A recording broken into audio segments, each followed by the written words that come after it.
Hello friends, मैं राहुल जायसवाल एक बार फिर से स्वागत करता हूं अपने यूट्यूब चैनल पे। जैसा कि पिछले लेक्चर में आपने आंग्ल मैसूर युद्ध के सारी जानकारी अच्छे तरीके से लिया। अगर आपने वो लेक्चर नहीं देखा है तो आप उस लेक्चर को देख सकते हो। आंग्ल मैसूर युद्ध के बारे में जानकारी जो भी इसमें दिया गया है काफ़ी इंपॉर्टेंट है। प्रीवियस पेपर्स को आप सॉल्व करते हो तो आपको ऐसा क्वेश्चन दिखाई देगा। अपकमिंग एग्जाम में भी अगर आपसे इससे रिलेटेड क्वेश्चन आते तो आपका कोई क्वेश्चन छूटने वाला नहीं है, क्योंकि सारे महत्वपूर्ण मुद्दों पर हम लोग ने उस पर चर्चा कर लिया था। आज हम लोग जो डिस्कस करने जा रहे हैं इसमें आपको सीखने को क्या मिलेगा कि अगर इसमें जो 1 से 30 क्वेश्चन मैंने आपको दिया है, अगर एंड तक हमारे साथ बने रहें और इस वीडियो को आपने अच्छे से देख लिया, अगर नोट्स बना लिया, स्क्रीनशॉट ले लिया और पिछले लेक्चर के साथ इसको रिवाइज कर लिया, तो आंग्ल मैसूर युद्ध की सारी कहानी, सारी पृष्ठभूमि आपको सब कुछ पता चल जाएगा। तो सबसे पहला क्वेश्चन ये पूछता है कि आंग्ल मैसूर युद्धों की कुल संख्या कितनी थी। तो जैसा मैंने पिछले लेक्चर में बताया कि आंग्ल मैसूर युद्ध के टोटल युद्धों की जो संख्या थी वो आपका 4 युद्ध लड़ा गया था।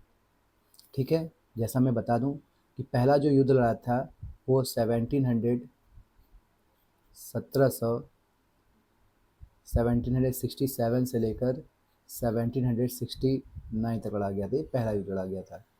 इसी तरीके से दूसरे युद्ध की मैं बात करूं तो ये जो लड़ा गया था वो 1780 से लेकर के ये आपका 1784 तक लड़ा गया था। ये आपका बाबू 84 है। ठीक है, इस युद्ध में इम्पोर्टेंट क्या था कि जो हैदर अली थे इनकी मृत्यु हो गई थी, जिसके वजह से टीपू सुल्तान को युद्ध में शामिल होना पड़ा था। तो आंग्ल मैसूर युद्धों की कुल संख्या कितनी थी, अभी फिलहाल हम बात करेंगे, 4 बात करेंगे। इसी तरीके से हम लोग अगले क्वेश्चन की ओर बढ़ते हैं। क्वेश्चन नंबर 2 की ओर बढ़ते हैं। क्वेश्चन नंबर 2 आपका है कि प्रथम आंग्ल मैसूर युद्ध किस वर्ष आरंभ हुआ था। तो जैसा मैंने बताया कि जो पहला प्रथम आंग्ल मैसूर युद्ध लड़ा गया था वो अंग्रेजों और हैदर अली के बीच में लड़ा गया था, और इसका आंसर है, अभी आपने सीखा कि 1767 ईस्वी में अंग्रेजों और आंग्ल मैसूर युद्ध लड़ा गया था। इस युद्ध में आपके हैदर अली थे और अंग्रेज आपके ब्रिटिशर्स थे। ठीक है, इस युद्ध को लड़ने के बाद क्या प्रोसेस कौन सा हुआ, इस युद्ध में जो थे मैसूर की विजय हुई, हैदर अली की विजय हुई, और इसके बाद मद्रास की संधि हुई, जो कि अगले क्वेश्चन में आपको दिखाई देगा। चलिए हम क्वेश्चन नंबर 3 की बात करते हैं। क्वेश्चन नंबर 3 आपके सामने दिया है कि मैसूर राज्य का सबसे प्रमुख शासक कौन था जिसने अंग्रेजों से जमकर युद्ध किया। तो पहला ऑप्शन था चीका कृष्णराज, दूसरा है टीपू सुल्तान, तीसरा हैदर अली, चौथा है कृष्णराज वाडियार। तो ये आपका जो इसका आंसर है, टीपू सुल्तान ने अंग्रेजों के साथ जमकर युद्ध लड़ा और अंग्रेजों को नाको चने चबवा दिए, जैसा कहावत है। टीपू सुल्तान बहुत बेहतरीन तरीके से उनकी युद्ध रणनीति थी, उन्होंने फ्रांस से सीखा था। अंग्रेज इनसे डर गए थे। अंग्रेजों को डर ये था कि कहीं ऐसा ना हो कि ये आपके नेपोलियन बोनापार्ट के साथ मिल करके हमला कर दे भारत पर और अंग्रेजों को भारत से निकाल दें, और यही प्लानिंग था भी टीपू सुल्तान का, रणनीति फेल हो गई। ठीक है, तो मैसूर राज्य का सबसे प्रमुख शासक जो था आपका टीपू सुल्तान था। चलिए अब हम लोग बात करते हैं क्वेश्चन नंबर 4 की ओर। क्वेश्चन नंबर 4 दिया है कि प्रथम आंग्ल मैसूर युद्ध की समाप्ति किस संधि से हुई। जब अंग्रेजों को हैदर अली ने हरा दिया तो अंग्रेजों ने हैदर अली के साथ संधि किया, उस संधि को हम लोग बोलते हैं मद्रास की संधि। तो पहला क्वेश्चन ये है कि भाई फर्स्ट आपका आंग्ल मैसूर युद्ध जो हुआ था 1767 में, ये इस युद्ध में हैदर अली की विजय हुई थी, अंग्रेजों की हार हुई थी, और इसमें जो संधि हुआ था वो मद्रास की संधि हुई थी। ये क्वेश्चन नंबर 4 था, ये काफ़ी इंपॉर्टेंट है। अब हम लोग बात करते हैं क्वेश्चन नंबर 5 पे। क्वेश्चन नंबर 5 दिया है कि हैदर अली किस युद्ध में पहली बार सामने आए। अभी मैं चर्चा किया कि जो हैदर अली थे किस युद्ध में सामने आए, ये आए थे आपके प्रथम आंग्ल मैसूर युद्ध में, जो कि आपके 1767 में लड़ा गया था। ठीक है, हैदर अली किस युद्ध में पहली बार सामने आए, प्रथम आंग्ल मैसूर युद्ध में आए, और इस युद्ध में हैदर अली की अंग्रेजों से विजय हुई, और जैसा कि आपने सीखा कि इसमें जो संधि हुआ था वो मद्रास की संधि हुई थी। ये सारे इंपॉर्टेंट क्वेश्चन है, और अंत तक इस वीडियो में बने रहेंगे तो आपको ये सारा कॉन्सेप्ट समझ में आ जाएगा, सारा प्लेटफॉर्म समझ में आ जाएगा, और इसको आपने 1-2 बार रिवाइज कर लिया तो समझ लो कि चैप्टर आपका तैयार हो जाएगा, आंग्ल मैसूर युद्ध। चलिए अब हम बात करते हैं क्वेश्चन नंबर 6 की। देखिए क्वेश्चन नंबर 6 में आपके सामने क्या है। क्वेश्चन नंबर 6 में क्वेश्चन ये बन रहा है कि द्वितीय आंग्ल मैसूर युद्ध कब हुआ था। तो जैसा आपने सीखा कि जो पहला आंग्ल मैसूर युद्ध हुआ था 1767 में हुआ था, और द्वितीय आंग्ल मैसूर युद्ध की जो पृष्ठभूमि बनी थी वो 1780 में बनी थी। अंग्रेजों ने मद्रास की संधि का उल्लंघन कर दिया, इसलिए दूसरा आंग्ल मैसूर युद्ध हुआ 1780 में, और 1780 में युद्ध लड़ते हुए 1782 में हैदर अली की मृत्यु हो गई, जिसके वजह से टीपू सुल्तान को युद्ध में शामिल आना करना पड़ा। अभी ये सारे क्वेश्चन के हम लोग चर्चा करेंगे। तो यहाँ मुद्दा ये है कि द्वितीय आंग्ल मैसूर युद्ध कब लड़ा गया, तो द्वितीय आंग्ल मैसूर युद्ध जो लड़ा गया था वो 1780 में लड़ा गया था। ऑप्शन नंबर बी, 6 का आंसर बी हो जाएगा। अब हम बात करते हैं क्वेश्चन नंबर 7 में कि किस युद्ध के दौरान हैदर अली की मृत्यु हो गई थी। अभी मैंने चर्चा किया कि द्वितीय आंग्ल मैसूर युद्ध के दौरान हैदर अली की मृत्यु हो गई थी, जिसके वजह से टीपू सुल्तान को बीच युद्ध में आना पड़ा, और ये जो समय था जब इनकी मृत्यु हुई थी तो वो 1782 था। इसे आप तैयार कर लीजिएगा। ये था क्वेश्चन नंबर 7। अब हम बात करते हैं क्वेश्चन नंबर 8 में। क्वेश्चन नंबर 8 आपके सामने क्या है कि द्वितीय आंग्ल मैसूर युद्ध की समाप्ति किस संधि से हुई थी। तो द्वितीय आंग्ल मैसूर की समाप्ति मद्रास की संधि से नहीं होगी, क्योंकि फर्स्ट में हो गया था। श्रीरंगपट्टनम भी नहीं होगा, तिरुचिरापल्ली भी नहीं होगा। मंगलोर की संधि हुई थी द्वितीय आंग्ल मैसूर युद्ध में। टीपू सुल्तान ने अंग्रेजों को हरा दिया था, जिसकी वजह से अंग्रेजों ने मंगलोर की संधि की। अब हम बात करते हैं क्वेश्चन नंबर 9 में। टीपू सुल्तान को शेर मैसूर क्यों कहा जाता है। शेर मैसूर कह रहा है कि भाई अंग्रेजों के संधि के कारण, गलत ऑप्शन। धार्मिक सुधारों के कारण, इन्होंने कभी धार्मिक सुधार नहीं किए। कला प्रेम के कारण, टीपू सुल्तान कला से भी प्रेम ही नहीं करता था, काफ़ी टेक्निकल आदमी था, टेक्नोलॉजी को लाने की बात करता था। तो टीपू सुल्तान को शेर मैसूर इसलिए कहा जाता है कि एक बार ये अपने मित्र, फ्रांसीसी मित्र के साथ जंगल में जा रहे थे, और इनका सामना शेर से हुआ। इन्होंने शेर के साथ युद्ध लड़ा और शेर को मार दिया, जिसकी वजह से इन्हें शेर मैसूर कहा जाता है। तभी उनको उपाधि मिली थी। तो इसका आंसर हो जाएगा उनकी वीरता के कारण। 9वें का आंसर क्या हो जाएगा, ए हो जाएगा। चलिए हम लोग बात करते हैं क्वेश्चन नंबर 10 में कि तृतीय आंग्ल मैसूर युद्ध की पृष्ठभूमि कब लड़ी गई। तृतीय आंग्ल मैसूर युद्ध की जो पृष्ठभूमि हुई थी वो 1790 से 1792 के बीच में हुआ था। टीपू सुल्तान ने अंग्रेज के किसी मित्र राज पे हमला कर दिया था, जिसकी वजह से अंग्रेज नाराज हो गए। तो अंग्रेजों ने आपके मराठा और निजाम से मिलकर टीपू सुल्तान के साथ युद्ध लड़ा, जिसमें टीपू सुल्तान की आंशिक हार हुई और काफ़ी नुकसान का सामना करना पड़ा। तो ये बहुत इंपॉर्टेंट है कि तृतीय आंग्ल मैसूर युद्ध कब लड़ा गया था। इसका आंसर है आपका ऑप्शन नंबर बी, 1790 से 1782 तक। अब हम बात करते हैं क्वेश्चन नंबर 11। कह रहा है श्रीरंगपट्टनम की संधि किस युद्ध के बाद हुई थी। तो अभी आपने पढ़ा कि तृतीय युद्ध जो लड़ा था 1790 से 1792 में। तो जब इसमें आपके टीपू सुल्तान हार गए तो अंग्रेजों के साथ श्रीरंगपट्टनम की संधि हुई, और टीपू सुल्तान को अपना आधा आधा आधा राज देना पड़ा।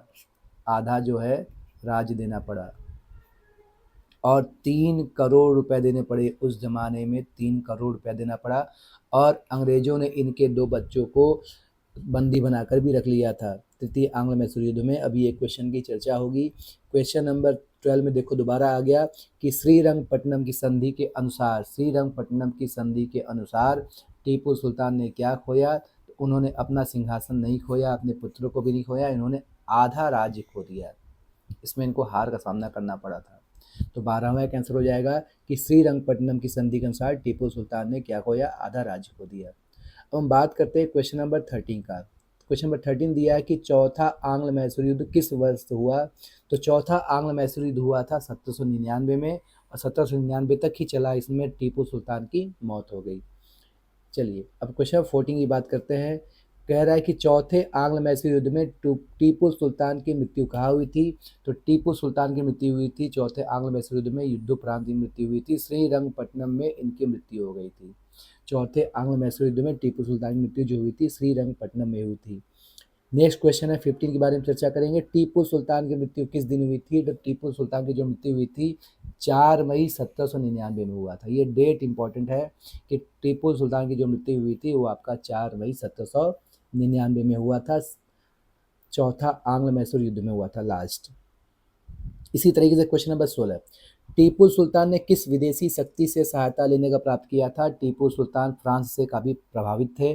टीपू सुल्तान के जो मित्र थे वो फ्रांसीसी थे, काफ़ी इनको सपोर्ट करते थे, काफ़ी टेक्नोलॉजी से, आर्टिलरी से, हर तरीके से फ्रांस के साथ सपोर्ट था, और अंग्रेज हमेशा फ्रांसीसी चिढ़ते थे। इसी वजह से टीपू सुल्तान के साथ अंग्रेजों ने युद्ध किया, इनसिक्योर थे अंग्रेज। चलिए अब क्वेश्चन नंबर 17 की बात करते हैं। अंग्रेजों ने टीपू सुल्तान के कितने पुत्रों को बंधक बनाया था? जैसे मैंने अभी क्वेश्चन ऊपर डिस्कस किया था प्रीवियस आपके क्वेश्चन में भी, कि अंग्रेजों ने टीपू सुल्तान के 2 बच्चों को बंधक बनाया था। इसके बंधक बनाने के पीछे वजह था कि थर्ड वर्ल्ड जो था, तीसरा युद्ध था, टीपू सुल्तान हार गए थे श्रीरंगपट्टनम में, और इसके वजह से अंग्रेजों ने इनसे 3 करोड़ रुपए की डिमांड किया और इनके दोनों पुत्रों को बंधक बना दिया था, और अंग्रेजों ने इनके आधा राज्य को भी हथिया लिया था। तो 17 आंसर 2 हो जाएगा। अब कह रहा है कि श्रीरंगपट्टनम की संधि में कौन कौन पक्ष थे? तो भाई श्रीरंगपट्टनम की जो संधि हुई थी तीसरे आंग्ल मैसूर युद्ध में हुआ था। इसमें थे आपके टीपू सुल्तान थे, अंग्रेज थे, निजाम थे और मराठा भी थे। तो बाद में मराठा जो थे वो अपने आप को बाहर कर लिए, तो 18वां का आंसर डी हो गया। ठीक है, मराठा अपने आप को, मराठा युद्ध में थे लेकिन मराठा सेटिस्फाइड नहीं हुए, तो मराठा अपने आप को हटा ली उस संधि से, और आपके टीपू, अंग्रेज और निजाम शामिल थे। 18वां का आंसर हो जाएगा डी। चलिए हम लोग क्वेश्चन नंबर 19 की बात करते हैं। टीपू सुल्तान ने किस ब्रिटिश गवर्नर जनरल के खिलाफ युद्ध लड़ा था? अभी आपने बात किया मैंने कि लॉर्ड वेलेजली और वेलसली, ये 2 लोग युद्ध लड़े थे टीपू सुल्तान के साथ। तो टीपू सुल्तान ने लॉर्ड वेलेजली के साथ युद्ध लड़ा था। 19 आंसर बी। अब हम बात करते हैं क्वेश्चन नंबर 20 कि चौथे आंग्ल मैसूर युद्ध के बाद मैसूर किसके अधीन हो गया? तो चौथे आंग्ल मैसूर के बाद अंग्रेजों ने जो आपका मैसूर का युद्ध था, अंग्रेजों ने जो राज्य था वो वाडियार वंश को दे दिया, कृष्ण वाडियार वंश को, क्योंकि हैदर अली से पहले आपके जो शासक था मैसूर का वो वाडियार वंश का था। हैदर अली ने उसे हथिया लिया था, इसलिए अंग्रेजों ने टीपू सुल्तान को, हैदर अली को मारकर वापस वो जो राज्य वाडियार वंश को दे दिया और अपने अंडर में रख लिया। तो 20 का आंसर हो जाएगा डी। हम बात करते हैं क्वेश्चन नंबर 21। टीपू सुल्तान किस धर्म का अनुयायी था? टीपू सुल्तान जो था मुस्लिम था, कट्टर मुस्लिम था, ये माना जाता है। ठीक है, 21 का आंसर हो जाता है बी। क्वेश्चन नंबर 22 की बात किया जाए कि टीपू सुल्तान किस क्षेत्र का शासक था? तो जो शासक था वो आपका मैसूर का शासक था। ठीक है, तो आंग्ल मैसूर युद्ध कहा भी जाता है। तो टीपू सुल्तान किस क्षेत्र का शासक था? ऑप्शन से आपका सी हो गया। बात करते हैं क्वेश्चन नंबर 23 में, हैदर अली किससे सत्ता प्राप्त कर शासक बना? देखिए अभी आपके सामने क्वेश्चन आया कि हैदर अली किससे सत्ता प्राप्त कर शासक बना। हैदर अली प्रारंभ में सैनिक था और अपने हिम्मत की वजह से उसने वाडियार वंश को हटाकर सत्ता को हासिल किया। तो इसका आंसर हो जाएगा हमारा सी। और अंग्रेजों ने इन दोनों को हटाकर वापस वाडियार वंश को उनका साम्राज्य वापस दे दिया। क्वेश्चन नंबर 24, टीपू सुल्तान की मृत्यु के बाद गद्दी पर कौन बैठा? तो अभी आपको मैंने बताया कि टीपू सुल्तान की मृत्यु के बाद वाडियार के राजा को बैठा दिया गया, अंग्रेजों ने बैठा दिया और अपने अंडर में उस साम्राज्य को ले लिया। अब 25 की बात करते हैं। मैसूर का शासक बनने से पहले हैदर अली का पेशा क्या था? तो हैदर अली जो था वो एक सैनिक था। अपने सैन्य बल के क्षमता से, अपनी लीडरशिप के क्षमता से, अपने ओरेटर के क्षमता से हैदर अली उस मैसूर पे कब्जा कर लिया और बेहतरीन तरीके से राज्य किया और अंग्रेजों के साथ युद्ध में, रणनीति में 2 बार विजय हासिल किया और 1782 में उनकी मृत्यु हो गई सेकेंड आंग्ल मैसूर युद्ध में। चलिए क्वेश्चन नंबर 26, हैदर अली ने किस यूरोपीय शक्ति से सैन्य प्रशिक्षण प्राप्त किया था? हैदर अली जो फ्रेंड था फ्रांसीसी का था। तो 26 का आंसर हो जाएगा बी। आप देखिए कि जिस तरीके से हमने प्लेटफॉर्म खड़ा किया या पृष्ठभूमि तैयार की थी पिछले लेक्चर में, अगर इस पूरे 26 क्वेश्चन को आप देखिए तो काफ़ी इंपॉर्टेंट है और आपको क्वेश्चन एक जैसे लग रहे हैं। अच्छे से इस कॉन्सेप्ट को आप एक बार रीड कर लेते हो, वीडियो को देख लेते हो, तो आप क्वेश्चन में आने वाले एग्जाम में अगर इससे रिलेटेड कोई क्वेश्चन आता है तो आप बना लोगे। चलिए हम लोग अगले क्वेश्चन की बात करते हैं। क्वेश्चन नंबर 27 कह रहा है कि किस युद्ध में अंग्रेजों की सबसे बड़ी असफलता मानी जाती है? तो अंग्रेजों की सबसे बड़ी असफलता जो मानी जाती है वो आपका द्वितीय आंग्ल मैसूर युद्ध में माना जाता है, जिसमें अंग्रेज हार गए थे और उनको मजबूरन मंगलोर की संधि करनी पड़ी थी। पहले आंग्ल मैसूर युद्ध में आपकी जो संधि हुई थी वो आपका मद्रास का संधि हुआ था, द्वितीय आंग्ल मैसूर युद्ध में मंगलोर की संधि हुई थी, तीसरी आंग्ल मैसूर युद्ध में श्रीरंगपट्टनम की संधि हुई थी और चौथे आंग्ल मैसूर युद्ध में टीपू सुल्तान का मौत हो गया था। तो इसका आंसर हो जाएगा बी। अब क्वेश्चन नंबर 28 की बात करते हैं। किस मैसूर शासक को दक्कन का नेपोलियन कहा जाता है? तो टीपू सुल्तान को दक्कन का नेपोलियन कहा जाता है। दक्कन का नेपोलियन बहुत इंपॉर्टेंट है। तो इसका आंसर हो जाएगा आपका 28 का सी। चलिए अब क्वेश्चन नंबर 29 की बात करते हैं। कि श्रीरंगपट्टनम किस नदी के किनारे है? श्रीरंगपट्टनम कावेरी नदी के किनारे है। 29 का सी हो जाएगा। श्रीरंगपट्टनम किस नदी के किनारे है? तो ये कावेरी नदी के किनारे है, ऑप्शन नंबर सी हो जाएगा। चलिए बात करते हैं क्वेश्चन नंबर 30 कि टीपू सुल्तान की तलवार और अंगरखा कहाँ रखा गया है? तो आपके पेरिस के संग्रहालय में रखा गया है। आपके 30 का आंसर हो जाएगा डी। टीपू सुल्तान की तलवार और अंगरखा जो संरक्षित है वो पेरिस के संग्रहालय में संरक्षित है। अब हम बात करते हैं कि कुछ वन लाइनर रिवीजन कर लेते हैं कि प्रथम युद्ध का जो अंत था, महत्वपूर्ण तथ्य वन लाइनर रिवीजन है कि प्रथम युद्ध का जो अंत था वो मद्रास संधि से हुआ था, जो कि 1769 में हुआ था। इस युद्ध में आपके ब्रिटिशर्स थे और हैदर अली थे। दूसरा, तो पोलीलूर का युद्ध 1780, सेकेंड आंग्ल मैसूर युद्ध को हम लोग बोलते हैं पोलीलूर का युद्ध। इसमें हैदर अली की जीत भी हुई थी और 1782 में हैदर अली की मृत्यु हो गई थी। चलिए तो देखो आगे तीसरा कि द्वितीय युद्ध के समय हैदर अली की जो मृत्यु हुई ये इंपॉर्टेंट है, वो 1782 में हुआ, जिसके बाद आपके टीपू सुल्तान आए। टीपू सुल्तान को भी देखिए क्वेश्चन था कि शेर मैसूर कहा जाता है, मैसूर का शेर कहा जाता है। क्वेश्चन 5 कि श्रीरंगपट्टनम की संधि कब हुई थी? तीसरे युद्ध के बाद। तीसरे युद्ध में श्रीरंगपट्टनम की संधि में जैसे मैंने बताया कि टीपू सुल्तान की आंशिक हार हुई थी, जिसकी वजह से उनको आधा साम्राज्य देना पड़ा और अपने 2 पुत्रों को बंधक बनाना पड़ा। अंग्रेजों ने उनको बंधक बनाया और 3 करोड़ रुपए की राशि देनी पड़ी जिसके बदले में। टीपू सुल्तान की मृत्यु कब हुई थी? चौथे युद्ध में 1799 में। लास्ट युद्ध में 1799 में मई के महीने में टीपू सुल्तान की युद्ध लड़ते हुए मौत हो गई। चतुर्थ युद्ध के बाद मैसूर पर वाडियार वंश और ब्रिटिश का क्या हो गया? नियंत्रण हो गया। टीपू सुल्तान ने किसके साथ गठबंधन किया था? फ्रांसीसी उनके मित्र थे, फ्रांस के साथ गठबंधन किया था। और टीपू सुल्तान धार्मिक सहिष्णुता और मिसाइल तकनीक के लिए प्रसिद्ध था। टीपू के पुत्रों को बंधक बनाया गया था तीसरे युद्ध के बाद। ठीक, चलिए अब उम्मीद करते हैं कि ये कॉन्सेप्ट आपको समझ में आया होगा और आपको वीडियो अच्छा लगता है तो लाइक सब्सक्राइब जरूर करें और कमेंट जरूर कीजिएगा।